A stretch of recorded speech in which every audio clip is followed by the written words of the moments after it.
Primroses and spring, the perfect match. At Floral Design Institute, we love to turn them into a finished basket. Let me show you how it's done. Of course, most important are the primroses. They come in so many different colors, different varieties. I'll be using 5 or 6. We'll see what fits. The container was not waterproof, so I lined it with Flex Seal. You can find the instructions for that on our YouTube playlist for Tulip Tuesday. Then, using a wreath ring. This becomes the base of my hoop. This one is your traditional round. I took a larger one and I painted it brown so that it disappears a little better. The silver was just a little too shiny. Then, using a bolt cutter, I cut it so that it's divided, allowing me to stretch it out just a bit to get more surface area. Then lastly, just a bit of curly willow. Make sure it's fresh, pliable, easily manipulated. To begin, gather 3 or 4 branches of curly willow, a bit of bind wire.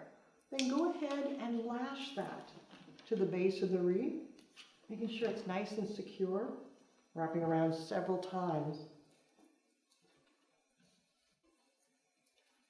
Then twisting tautly. Then using one strand, wrap tightly because that's going to conceal the ring. Just wrapping.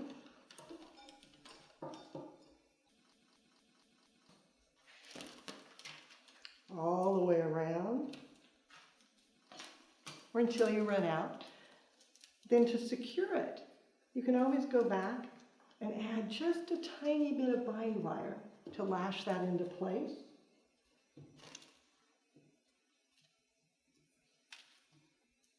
And the bind wire will blend right in. Then go back with the additional pieces and wrap them around just a bit looser, giving yourself a little more dimension. Then repeat that, coming from the opposite direction and meeting in the center. When you're done, you'll have a beautiful finished wreath ready to put into your arrangement. The plants, leave them in the pot and just set them directly in. You can go back and add moss later if you want to add a little more texture.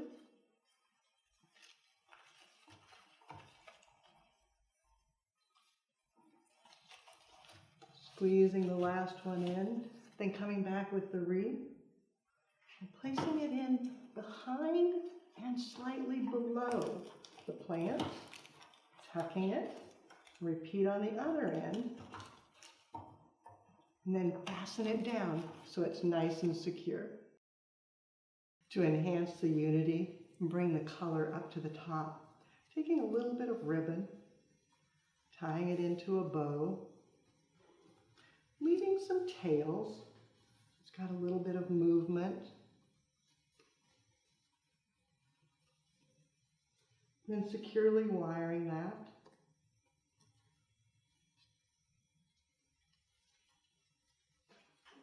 And you can take that and add it directly to the form.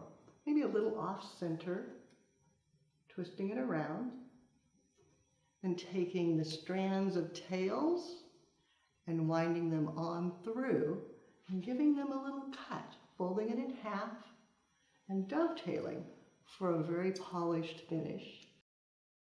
To enhance, taking a bit of sphagnum moss, hot glue,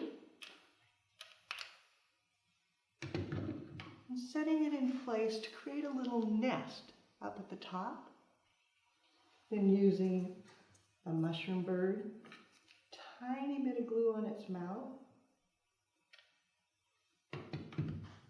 adding sprig of curly willow. So it looks like he's building his nest with willow.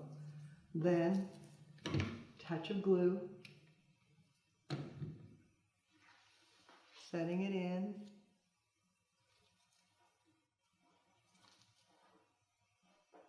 and then bringing his mate and setting him beside.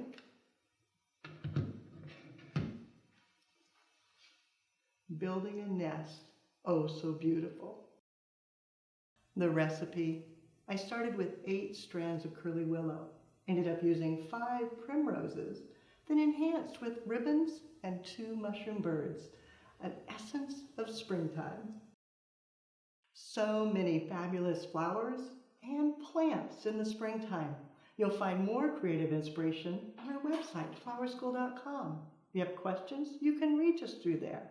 But now it's your turn. Find your favorite spring plants.